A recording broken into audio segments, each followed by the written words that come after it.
사랑하는 여러분, 이렇게 해서 또 2013년 한 해를 우리가 다 보내게 됐습니다. 설레는 마음을 가지고 새 달력을 벽에 건지고 엊그제 같은데 벌써 한 해가 다 지나가고 오늘 그 마지막 성령주의를 하나님 앞에 드리게 됐습니다. 얼마나 세월이 빨리 지나가는지 뭐 30대는 30마일로 지나가고 50대는 50마일로 가고 70대는 70마일로 가고 80대는 80마일로 간다 그러는데 제게도 70마일로 달려가는 것 같아요. 왜냐하면 내년에 제가 7순이거든요. 생각만 해도 끔찍해요. 그저께 30대였는데 언제 7순까지 왔나.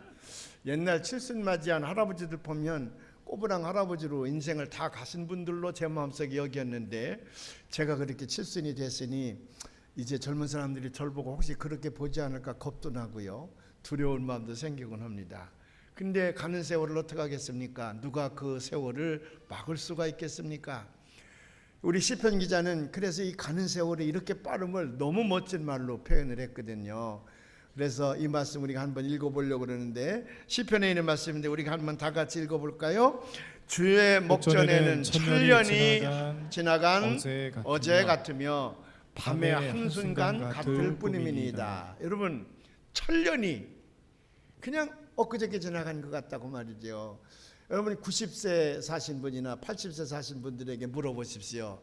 80년의 세월이 얼마나 길었습니까? 아니야, 눈 깜짝할 사이에 지나갔어. 언제 지나갔는지도 모르겠어. 우리 교회에서 제일 연세가 높으신 분이 남규원 권사님이신데 그분이 이제 96세이시거든요.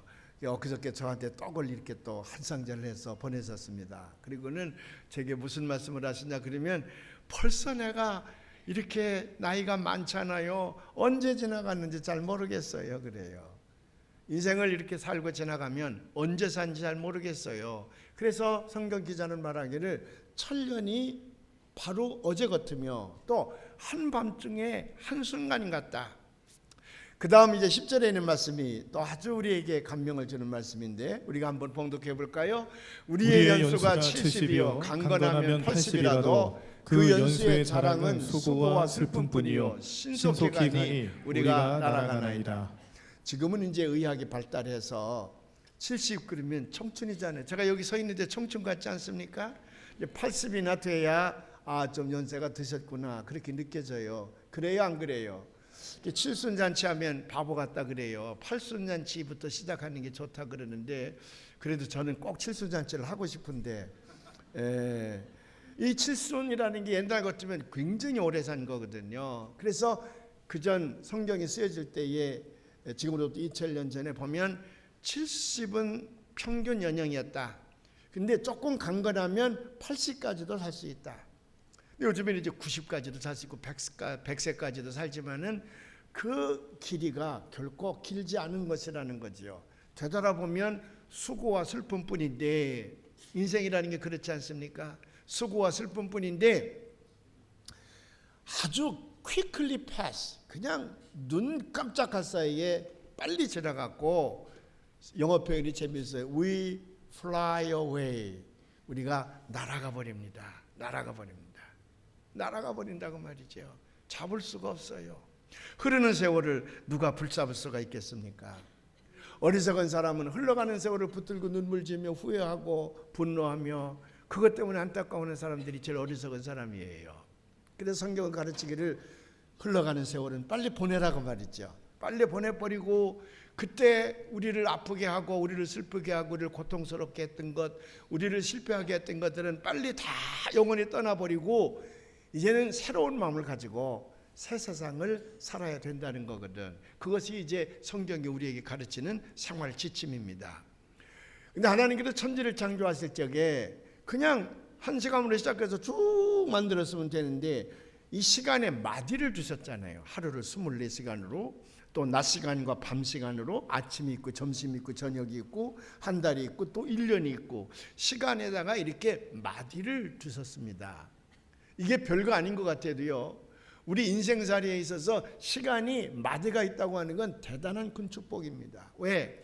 그 한마디를 지날 때마다 지나온 시간들을 우리가 되돌아보고 잘못된 것은 회개하고 또 새롭게 살아갈 다짐들을 하고 그 다음 마디에는 좀 잘 살아야 되겠다. 늘 하나의 종말이 끝나면 그 다음에 종말이 오고, 그 다음에 종말이 끝나면 그 다음에 종말이 오도록 해서 우리 인생을 늘 거듭나게 만들었잖아요.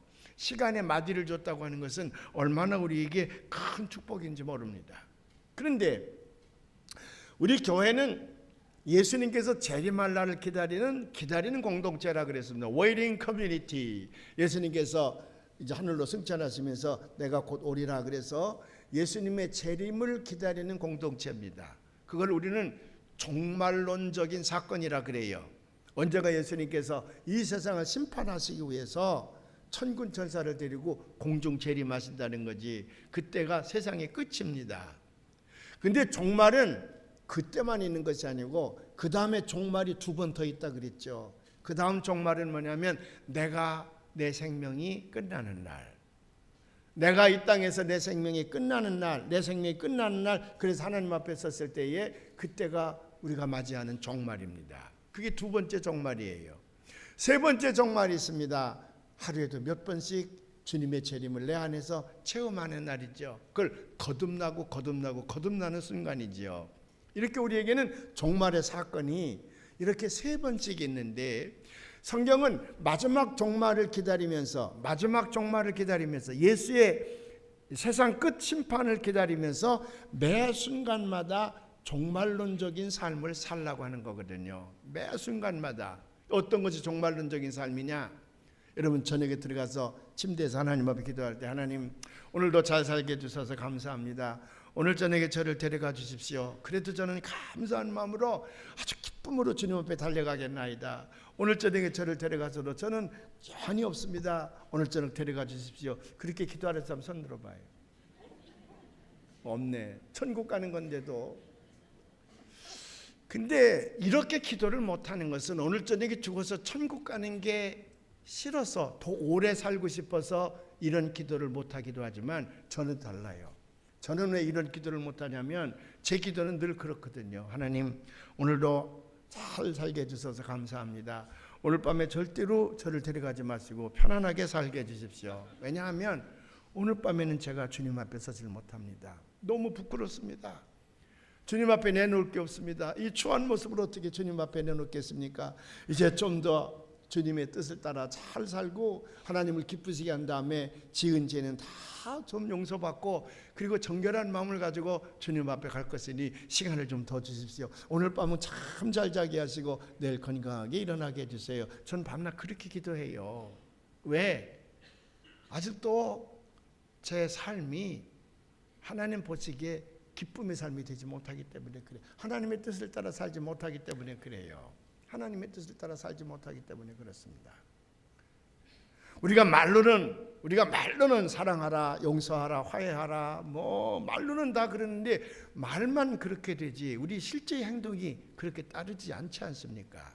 그래서 하나님 오늘 밤에 저를 데려가도 여한이 없습니다. 기쁜 마음으로 달려가겠습니다. 그렇게 기도하지 못하는 제가 한스러울 때가 참 많아요. 그런데 저 이단들은요, 이런 걸 이용하는 거야. 이런 우리의 죄된 마음을 가지고 겸손히 하나님 앞에 서고자 하는 우리의 이 본심을 이용을 해서, 예수님께서 마지막 재림하실 때가 가까웠으니 그 시간과 때로는 장소를 정해놓고 우리에게 공포를 불어넣든지, 아니면은 이런 자만이 구원받을 수 있다 그래서 복음을 왜곡하야. 그래서 이제 우리들로 하여금 종말론으로 끌고 가면서 우리를 강제로 이단에 사로잡히게 한단 말이죠. 그런 것들이 요즘에 신천지라든지 무슨 안상홍파라든지 하나님의 교회라든지 우리 주변에 이단들이 많이 있지 않습니까? 궁극적으로는 구원파 같은 것들도 보면 우리를 끌고 가는 하나의 고리는 뭐냐면 종말론이거든요. 이 종말론을 잘못 해석을 해서 우리로 하여금 이 가슴 속에 하나님 뜻 안에서 바르게 살지 못했다고 하는 이 죄책감을 이용해서 엉뚱한 방향으로 우리를 끌고 가서, 여러분이 그 이단으로 들어가면 끝내는 그 가정도 그 개인 인생도 결과는 다 망가지고 마는 거예요. 전도관에 들어갔던 어떤 사람이 몇 년 전에 그 방송에 나와서 자기 옛 얘기를 이제 후회하면서 간증을 하는데, 그분의 마지막 말이 뭐냐면 너무 억울합니다. 내가 그때 감람나무가 와서 우리를 구원한다 그래서 온 재산을 다 팔아가지고 온 식구들이 다 신앙촌으로 들어갔는데 그 밑에서 60여 년을 살고 나니까 남는 게 없습니다. 너무 억울합니다. 너무 분합니다. 그래요. 근데 시간은 한번 지나놓고 나면 다시 되돌릴 수가 없잖아요. 하나님은 시간을 원에다 두지 아니하시고 일직선상에다 두셨습니다. 그래서 우리 하나님 말씀하시기를 나는 알파요 오메가이니라. 시작이 있으면 끝이 있다고 말이거든요. 한 번 지나간 시간은 절대로 되돌릴 수가 없습니다. 하나님의 속성 세 가지를 얘기한다 그러면 하나님은 전지하시는 하나님, 모르는 것이 없는 하나님. 두 번째는 전능하신 하나님, 못하는 것이 없습니다. 무에서 유를 창조하시는 분 아닙니까? 세 번째 속성은 뭐냐 그러면 무소부재하신 하나님, 하나님이 안 계신 곳이 없어. 그러니까 절대 능력을 가지고 계신 하나님이신데 하나님 못하시는 게 두 가지가 있다 그래서 마틴 루터가 뭘 못하냐 그러면 첫째는 지나간 시간을 앞에 갖다 놓지 못하신다. 지나간 시간을 앞에 갖다 놓지 못. 왜? 당신의 모순이기 때문에 그렇습니다. 당신이 알파와 오메가요, 처음과 나중이라 그랬는데 반드시 하나님께서 우리가 살았던 삶의 시간을 심판하신다 그랬는데 지나간 시간을 우리 앞에 갖다 놓으면 그 심판이 어떻게 되겠습니까? 그러니까 하나님은 못하시는 것이 아니라 안 하시는 건데 더 강조하기 위해서 못한다 그랬어. 또 하나 못하시는 것이 있습니다. 우리가 지은 죄를 회개할 때에 벌을 주시지 못합니다. 우리가 아무리 큰 죄를 지었다 할지라도 하나님의 사랑은 그보다 더 크시기 까닭에 하나님 앞에 나와서 회개하기만 하면 그 죄값을 반드시 물어야 되는데 그 죄값을 따라서 반드시 형벌을 내리셔야 되는데 우리가 회개할 때에 형벌을 내리시지 못하신 하나님, 그건 하나님의 사랑이 너무 크시기 때문에 그래요. 이 두 가지를 하나님께서 안 하시는 거지만 못하신다 그랬습니다. 그렇기 때문에 한 번 지나간 시간을 우리가 다시 살 수 없거든요. 그래서 언제든지 이 종말론에 대한 바른 사상과 바른 자세를 우리가 가지고 있어야 되는데 베드로서는 아주 엄청난 박해와 시련으로 말미암아 수많은 기독교인들이 붙들려서 순교당할 때입니다. 그럴 때에 베드로가 사랑하는 제자들에게 종말이 너에게 다가왔으니 이렇게 살아라. 그리고 종말론적인 삶을 사는 사람들에게 생활 지침을 주신 것이 있는데 그게 우리가 오늘 봉독하는 베드로전서 4장 7절부터 11절에 있는 말씀이거든요. 자, 그 처음의 말씀을 읽어보면 이렇게 되어져 있거든요. 만물의 마지막이 가까웠으니 The end of all things is near. The end of all things. 모든 것들의 끝이 이제 가까웠으니 그러고서는 이제 이렇게 살라라고 하는 거거든요. 만물의 마지막이 가까웠다. 다른 말로 얘기하면 때가 찼다. 주의 강림의 때가 되었다라고 하는 말은 이건 베드로의 말만 아니라 예수님도 그랬고 바울도 그랬고 야고보도 그랬고 신약성경뿐만 아니라 구약성경까지 전체에 흐르는 하나의 주제가 이겁니다. 이걸 우리는 복음의 진리라 그래요. 그래서 성경을 찾아보면요, 빌립보서 4장 5절에 보면 바울은 이렇게 얘기합니다. 주께서 가까우시니라. 야고보서 5장 8절에 보면 야고보서는 이렇게 얘기합니다. 주의 강림이 가까우니라. 사도 요한도 계시록 1장 3절과 22장 20절에서 뭐라고 말씀하시냐 그러면 주의 때가 찼다. 그래서 내가 속히 오리라. 내가 속히 오리라. 때가 찼다고 하는 것, 마지막이 가까웠다고 하는 것은 성경 전체가 우리에게 주고자 하는 하나의 진리입니다. 근데 이때에 우리는 어떻게 살 것이냐? 이때 우리는 어떻게 살 것이냐?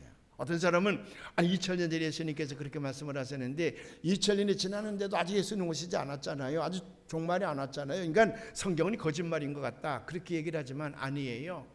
신학적으로 보면 예수님이 이 땅에 오심으로 말미암아 이미 종말이 시작된 겁니다. 예수님이 오심으로 말미암아 종말이 시작되어져서 우리는 세 가지 종말론적인 시간 속에 산다 그랬잖아요. 그래서 앞으로 마지막 심판은 예수님께 재림하셔서 이 세상을 심판하시는 날이고 두 번째는 내가 죽어서 하나님 앞에 섰을 때이고 세 번째는 주님이 내 안에 임재할 때라 그랬잖아요. 이걸 가리켜서 실현된 종말론이라 C.H. 다드 같은 이제 신학자들이 주장한 것인데 이미 실현된 종말론이라 그 말이지요. 그래서 우리는 이 종말론적 시간 안에서 우리는 살아가고 있는데 이것을 우리가 가슴에 자각하고 사는 사람은 현자의 삶을 사는 사람이야. 이 사람은 승자의 삶을 사는 사람이에요.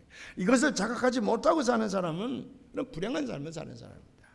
그래서 베드로는 이것을 자각했기 까닭에 만물의 끝이, 만물의 마지막이 가까웠으니 너희들은 이렇게 살아라. 그리고 네 가지 지침을 주셨는데 오늘 우리가 그걸 봉독을 한 거예요. 첫 번째는 뭐라고 그랬습니까? 정신을 차리고 근신하여 기도하라. 저 이단들은요, 마지막에 가까웠으니 저희가 시키는 대로 하라 그래요. 그래서 뭐 재산을 팔아오라 그러고 뭘 하라 그러고 그러는데 아니야. 베드로는 말하기를 만물의 끝이 가까웠느냐, 마지막이 가까웠느냐, 그럴수록 정신을 똑바로 차리고 근신하여 기도하라.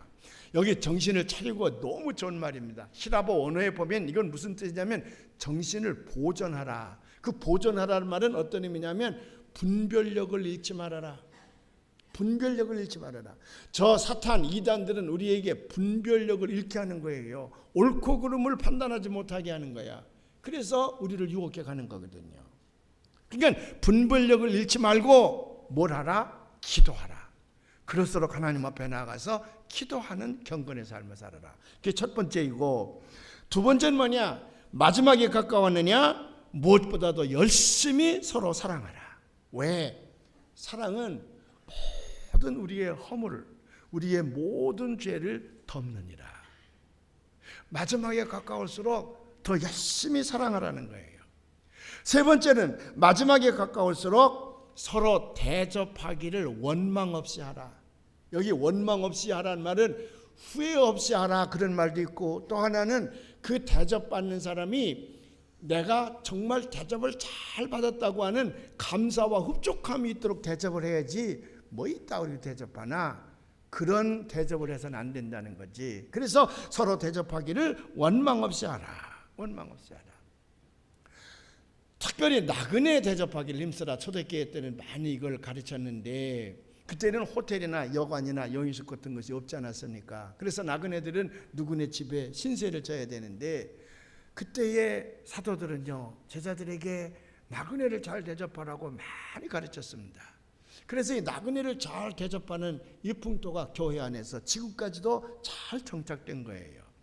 초대교회 시절에 복음을 들고 다니는 사도들이 만일 나그네를 대접하지 아니했더라면 복음 전도하기가 어려웠을 것입니다. 그러나 나그네를 잘 대접하라는 예수님 말씀을 듣고 사람들이 자기 집을 개방을 하고 그리스도의 사랑으로 많은 나그네들을 대접했기 까닭에 베드로도 저 피장이 시몬네 집에 가서 여러 날을 거하면서 복음을 전할 수가 있었고요. 빌립도 바울도 요한도 많은 사람들이 자유롭게 복음을 전할 수 있었던 것은 예수님의 가르침 때문에 그래요. 근데 이 땅에서 남을 잘 대접하고 섬기는 상징은 뭐냐면 그 사람들이 자기 집에 유숙할 수 있도록 잘 도와주는 거예요. 그게 사랑의 상징이에요. 지금은 이제 수도사들이 별로 없지만 중세기까지만 해도 넉만화를 걸치고 저 광야에서 하나님과 1대1로 상대하면서 일생을 보냈던 수도사들이 많이 있었습니다. 그 수도사들이 수도를 쌓으면서 예수님 만나는 체험을 할 때 대개는 뭘로 체험이 되지냐면 지나가는 거지 또는 문둥병 환자 이런 사람들로 예수님께서 나타나셨다가 그들이 마음을 깨끗이 하고 정말 그리스도 사랑 가운데서 여기 뼛속, 여기 사랑이라는 말이 뼛속까지 이런 의미가 있다는데 그 뼛속까지 깊이 그리스도의 사랑에 젖어 있는 사람들은 문둥이가 지나갈 때, 거지가 지나갈 때에 도와달라, 날 좀 하루 저녁 유숙하게 해달라 그럴 때에 전혀 꾸밈 없이 와서 유숙하도록 했더니 그게 나중에 예수님이었다. 그런 일화들이 많이 있지 않습니까? 예수님께서도 마지막 이런 말씀을 하십니다. 때가 되면 하나님께서 오셔서 심판하실 텐데 그때에 사람들 두 무리로 나눌 거라고 그랬잖아요. 하나는 오른편에, 하나는 왼쪽에. 오른편에 있는 사람들에게 얘기합니다. 너희들은 내가 목마를 때 마실 물을 줬고 내가 굶주릴 때 먹을 것을 줬고 내가 나그네 되었을 때에 너희들이 잘 나를 대접했느니라. 내가 옥에 갇혔을 때에 너희들이 찾아와 줬고 여러 가지 얘기를 해요.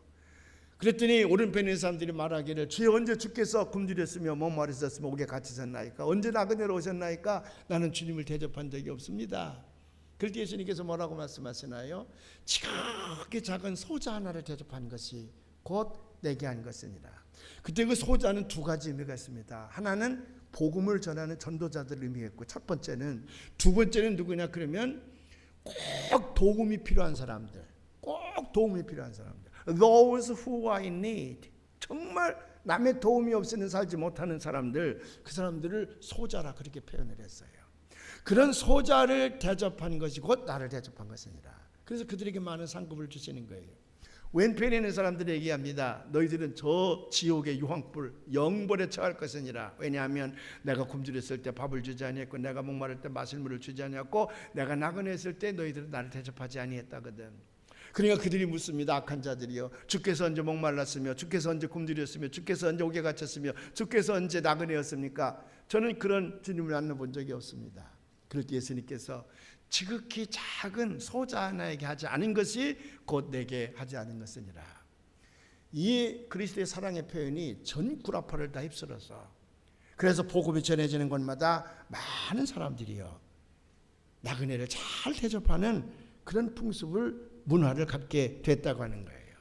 네 번째는 뭐냐 그러면 각각 은사를 받은 대로 선한 청지기 같이 서로 봉사하라. 서로 섬기라 그 말인데, 각각 여기 청지기란 말은 내가 가지고 있는 이 재물이 내 것이 아니라 그 주인이 있습니다. 주인의 재물, 주인의 재산을 관리하는 사람을 청지기라 그러거든요. 내가 주인의 재산을 가지고 관리하면서 어떻게 관리해야 되느냐? 주인에게 이익이 돼야 됩니다. 주인의 주인을 빛을 내게 해야 돼. 주인에게 영광이 되게 해야 되거든. 근데 그걸 만일에 주인을 무시하고 지 영광과 지 유익을 위해서 그 물건을 쓴다 그러면 그걸 도둑놈이라 그러지. 도둑놈이라 그러죠. 그래서 우리가 남을 섬기고 봉사하되 어떤 마음으로? 청지기의 마음을 가지고. 왜? 이 모든 것들은 하나님께서 내게 주신 것이기 때문에. 내 건강, 내 재능, 내 지식, 내 남편, 내 아내, 내 자식, 내 물질, 내 모든 것들이 내 것이 아니라 하나님께서 내게 주신 것이기 때문에 그것을 통해서 하나님 앞에 영광을 돌려야 된다는 거거든요. 그것을 통해서 하나님의 영광을 돌려야 된다. 뿐만 아니라 내가 그런 마음을 가지고 다른 사람을 잘 섬기고 봉사하게 될 때에 그 일을 통해서 이 재물, 이 소유의 주인이 영광을 받게 된다고 말이죠. 우리는 상당히 이기적인 마음을 가지고 있어서 나밖에는 모릅니다. 내가 교육을 받지 아니하고 책을 읽지 아니하고 그런다 그러면 나는 나 중심적으로 나밖에는 모를 거예요. 그런데 내가 공부를 하고 책을 읽으면서 다른 사람의 생각을 읽게 되는 거지. 그래서 문학을 하는 사람들이 그 자기들 나름대로의 문학의 세계를 책으로 편찬해내면 내가 그것을 읽으면서 그분이 제시했던 더 넓은 세상을 우리가 알게 되지 않습니까? 그 넓은 세상을 알았을 때에, 나 아닌 다른 세상을 알았을 때에 그들을 잘 섬김으로 말미암아 내게 주시던 이 모든 것이 원래 주인이신 하나님의 영광을 드러낼 수가 있다. 그래서 청지기적인 마음을 가지고 서로 봉사하고 잘 섬기라. 언제? 마지막 때가 가까우거든. 내가 생각할 때에 마지막 때가 가까우거든. 그렇게 살으라는 거거든요. 이걸 간단히 얘기하면 첫째는 정신을 차리고 근신하며 기도할 것이고, 두 번째는 열심히 사랑하고 세접받은 남을 대접하기에 힘쓰고, 네 번째는 청지기적인 마음을 가지고 잘 섬기거라. 언제? 네 때가 마지막에 온다고 생각하면. 그렇게 살라고 하는 거거든요. 그런데 우리가 살면서 이제 맞이를 지날 때마다 지나간 시간을 돌아보면 그렇게 살지 못했거든요. 그러면 그 마디가, 시간의 마디가 왔을 때, 하루가 저물고 또는 한 해가 저물을 때에 그 마디가 왔을 때에 스스로 죽음을 체험해 보는 겁니다. 아, 이게 끝이로구나. 그런데 지금까지 산 것은 내가 이렇게 살지 못했네. 내가 다시 오는 세상은 내가 이렇게 살리라. 그래서 새해에 대한 새로운 삶의 결단을 하게 되는 거죠. 그런데 이 네 가지 사상은 어디에서 비롯된 것이냐 그러면 예수 그리스도의 십자가를 통해서 우리가 이미 받은 사랑이야. 그래서 내가 이 일을 함으로 말미암아 내가 하는 모든 일들은 이미 나에게 십자가를 통해서 사랑을 베풀어 주시고 생명을 주신 하나님의 영광을 드러내기 위해서 이렇게 살으라는 거거든요. 자, 11절의 말씀을 다시 한번 봉독해 봐요. 그래서 오늘 마지막 주일에 11절의 말씀을 다시 한번 봉독해 보십시다. 만일 누가 말하려면 하나님의 말씀을 하는 것 같이 하고, 누가 봉사하려면 하나님이 공급하시는 힘으로 하는 것 같이 하라. 이는 범사에 예수 그리스도로 말미암아 하나님의 영광을 받으시게 하려 함이니 그에게 영광과 권능이 세세에 무궁하도록 있느니라. 아멘. 우리가 이제 선한 일을 하고자 할 때에 제일 우리를 섭섭하게 하는 것은 저쪽에서 감사가 없을 때잖아요. 감사가 없을 때. 그럴 땐 괘씸한 생각이 난단 말이에요. 내가 이렇게 했는데 처자가 아무 말도 없거든. 그럴 때 몹시 섭섭하고 서운해요. 그러나 이게 내 것이 아니고 하나님의 것을 그에게 줬다 그러면 우리가 섭섭할 것도 없어. 어차피 하나님의 그를 위해서 주도록 나를 이용하신 것뿐이니까. 이런 자세로 이 세상을 살아가라 그 말이거든요. 그래서요, 사랑하는 여러분, 끝 죽음이 앞에 놓일 때에 우리는 본래의 인간의 모습을 되찾을 수가 있다는 겁니다. 특별히 사랑하는 이의 죽음을 볼 때마다 우리는 얼마나 후회하는지 모릅니다. 아버님이 돌아가셨다든지 어머님이 돌아가셨다든지 형제 자매가 돌아갔다든지 배우자가 죽었다든지 자식이 죽었다든지 그럴 때에 그들에게 해주지 못한 것 때문에 얼마나 우리가 후회를 많이 합니까? 저도 어머님 몇 년에 돌아가시고 났을 때에 얼마나 후회가 되는지 밤에 잠이 잘 오질 않아요. 그래도 100세까지는 사실 줄 알았는데 건강하셨던 분이 갑자기 돌아가시니까 이렇게 해드릴 걸, 이렇게 해드릴 걸, 이렇게 해드릴 걸. 뭐 껄껄 후회하지만 무슨 소용이 있겠습니까? 그런데 더더구나요. 자기의 죽음이 앞에 놓였을 때에 자기를 돌아보는 마음은 그 진심이에요. 부모가 자식을 사랑하는 마음과 자식이 부모님을 사랑하는 마음은 하늘과 땅 차이예요. 하늘과 땅 차이예요.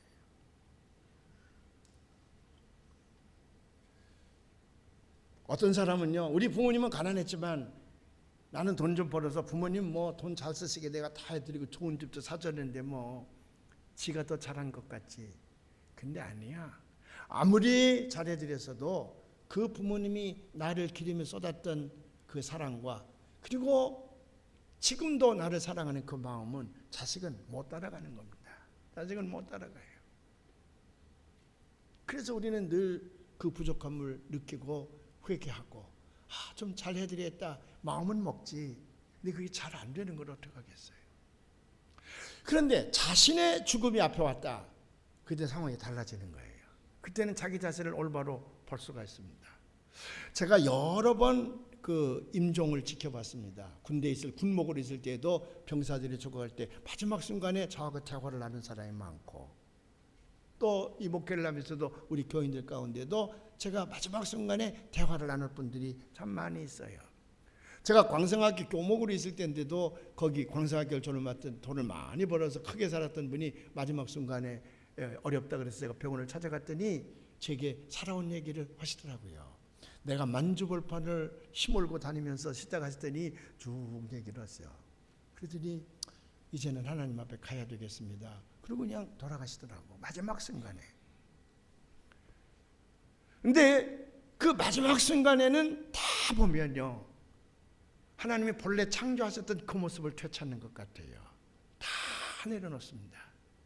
마지막 순간에 그 못 내려놓는 분들은 이제 사탄이 들어가서 정신이 좀 어떻게 됐다든지 자기 정신을 잃었을 때지, 본정신을 가지고 있을 때는 전부 하나님이 본래 창조하셨던 깨끗하고 거룩한 마음과 정신으로 돌아오는 것을 제가 볼 수가 있습니다. 이제 미국에서 목회했을 때인데 어떤 사람이 병원에 가 진단을 했더니 3개월 시한부 인생을 살 수밖에 없다는 의사의 진단을 받습니다. 뇌 중요한 부분에 급히 자라는 종양이 하나 발견되는데 보통 3개월을 넘기지 못한다. 많이 살아야 3개월밖에 못 산다. 3개월 안에 죽는다는 그런 사형 선고를 받게 된 거죠.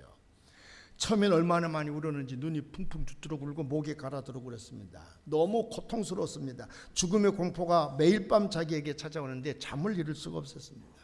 얼마나 분노라는지. 그러다가 이 사람이 웬만큼 지난 다음에 목사님을 불렀습니다. 그래서 예배를 보는 거예요. 가정 예배를 드리면서 저를 위해서 기도해 주십시오. 교회 목사님이 다 기도해 주니까 목사님 이제 정리했습니다. 이제 갈 준비를 다 했습니다. 다 준비하고 나니 마음이 이렇게 편해지는 걸 오히려 잘 됐습니다. 지금 이렇게 떠나는 것이 제게는 참 좋겠습니다. 그 결론을 도달해서 이렇게 했습니다. 그러면서 이제 얘기를 쭉 했습니다.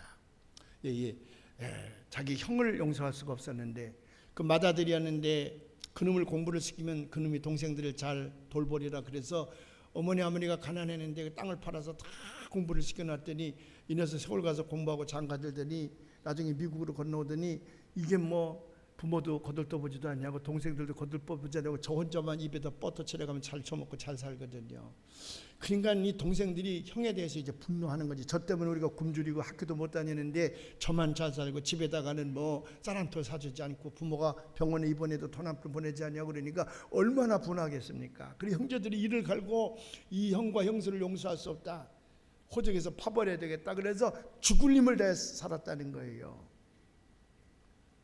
근데 절대 용서할 수 없었던 형인데 이제 용서하게 됐다는 거지.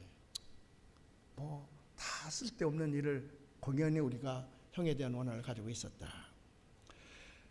자기를 배신했던 친구도 용서를 했습니다. 사업을 같이 하자고 그랬는데 홀딱 돈을 떼먹고 간 놈이 있는데 찾기만 하면 내가 목을 딸 거라고 그랬는데 이제 다 목도 안 따겠습니다. 다 용서가 되는 거예요. 교인도 섭섭하게 한 교인들이 많이 있어서 그래서 그 교인 보기만 하면 분노가 치밀고 용서가 되지 않았는데 이제 뭐 떠난다 생각하니까 다 용서가 됐다는 거지. 지나놓고 보니까 너무 자존심 때문에 결국 그렇게 되고 열등감 때문에 그렇게 되는 건데 이제 다 내려놓고 나니까 너무 이제 마음이 편해졌다는 겁니다. 그러면서 하는 말이 이제 제가 죽게 되면 이 집과 가게를 정리해서 재산을 분배하라고 일러놨습니다.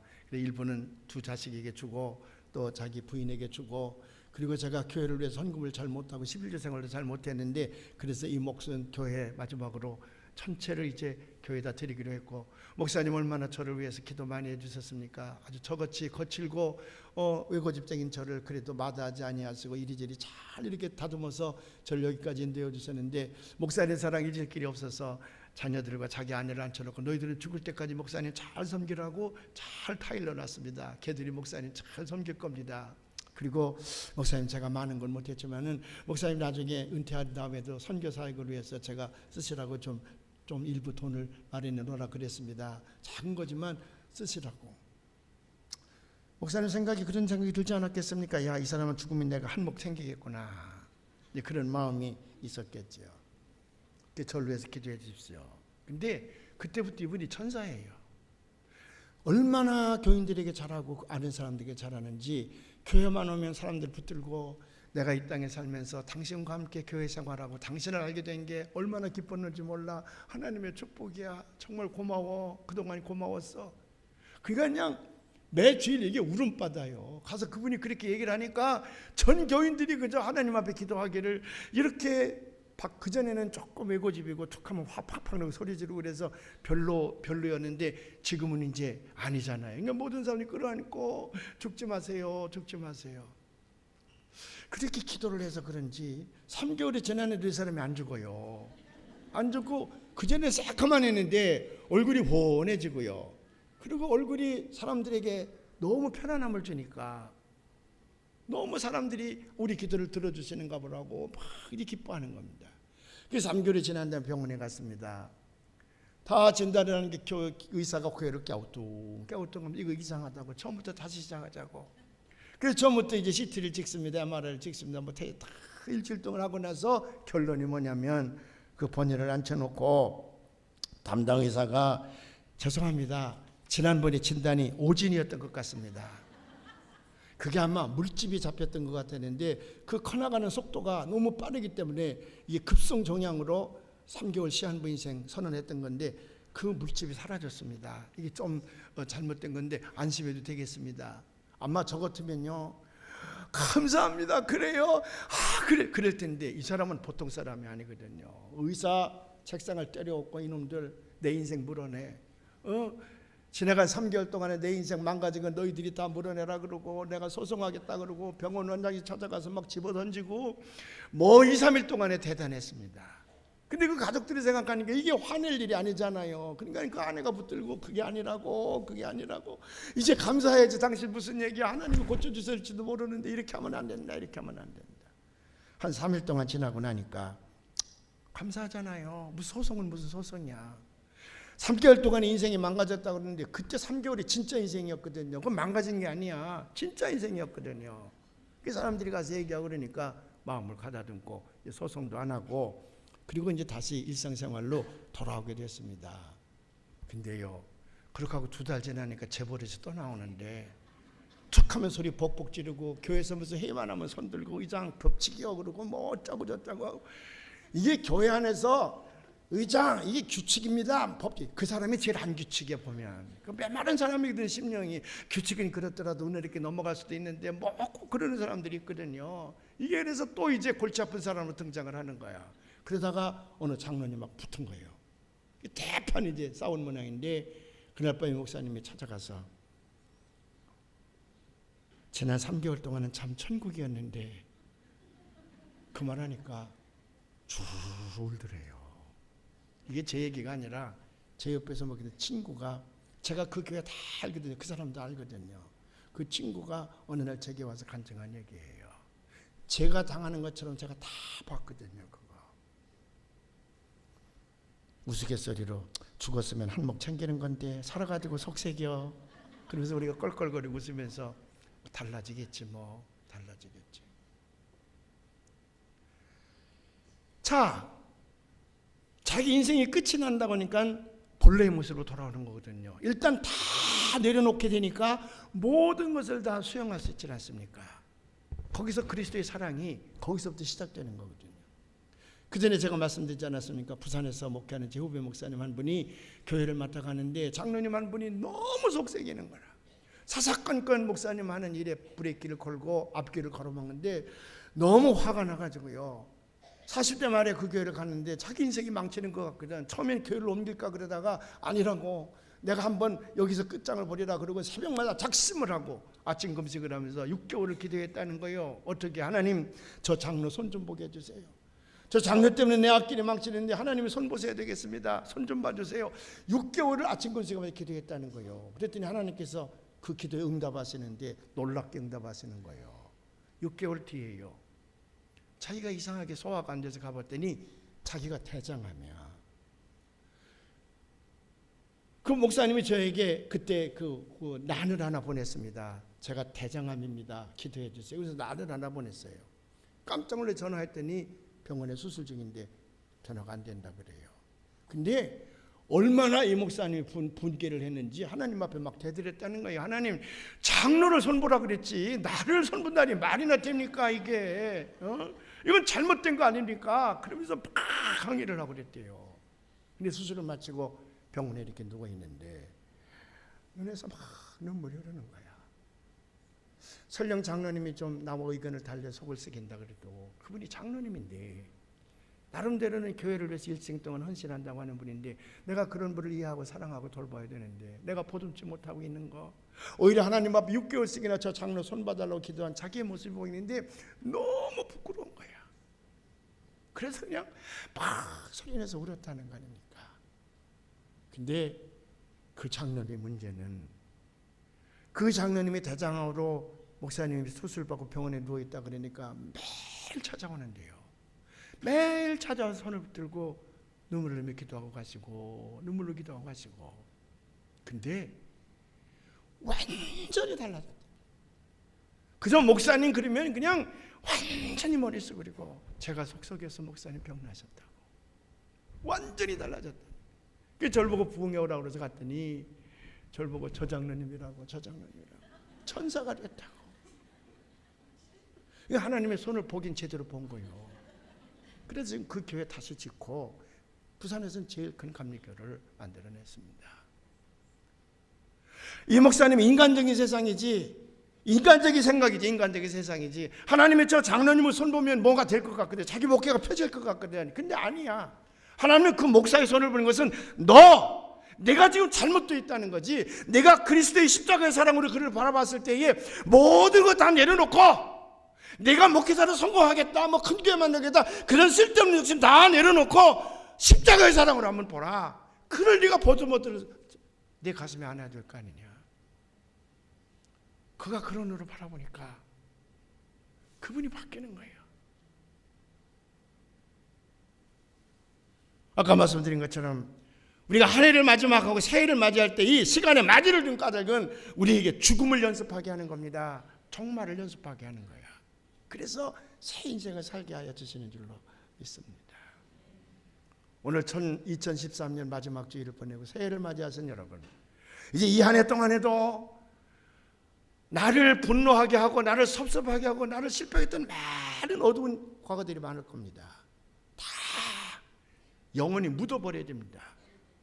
제일 어리석은 자가 그런 것들을, 그런 망령에 사로잡혀서 그놈을 내년으로 끌고 가는 게 제일 어리석은 자. 그건 다 과거로 흘러버리고 이제 새 마음을 가지고 가야 돼. 여기 베드로가 얘기한 대로 그렇게 살았어야 되는데 만일 그렇게 살지 못하는 것이 후회가 되거들랑 그걸 가슴에 담고 이제부터 새해 동안에는 그렇게 살아가기로 결심하시고 새해 첫 발을 내디시기를 주님의 이름으로 축원을 합니다. 기도하시겠습니다.